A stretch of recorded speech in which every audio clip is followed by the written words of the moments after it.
नमस्ते एभ्रिवान।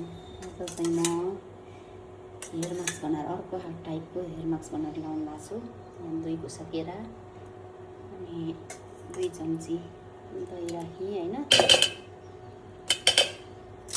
त्यस पछाडि भनेको यो एलोभेरा जेल, मसँग एलोभेरा जेल चाहिँ अलिक सानो खालको भएको भएर कस्तो निकाल्न गाह्रो भयो। यसरी चम्चाले यहाँ निकालेँ अनि यो आलसको जेल लगाउँछु। आज चाहिँ म आलसको दाना लगाउँदिनँ, कहिलेकाहीँ फरक टाइपले बनाएर लगाउने गर्छु।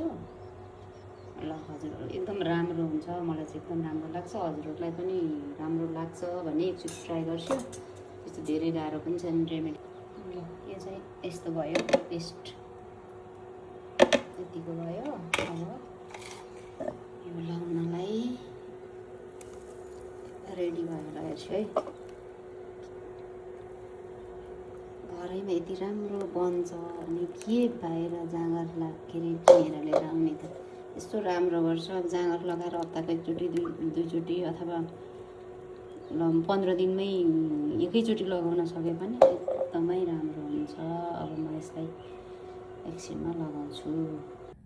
ल मैले चाहिँ कति करिब 3 घन्टा राखेर नुहाएँ हैन। म चाहिँ फेरि सेम्पू नै लाएर नुहाउँछु।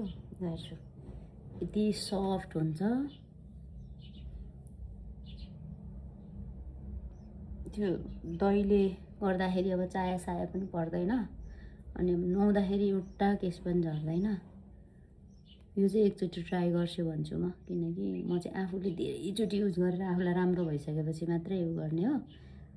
अनि सबैलाई सुट हुन्छ भन्ने चाहिँ हुन्न, तैपनि अब साइड इफेक्ट नभएको भएर एकचोटि हजुरहरू पनि ट्राई गर्छु ल। हेर्छु है मेरो कपाल यस्तो हुन्छ ल।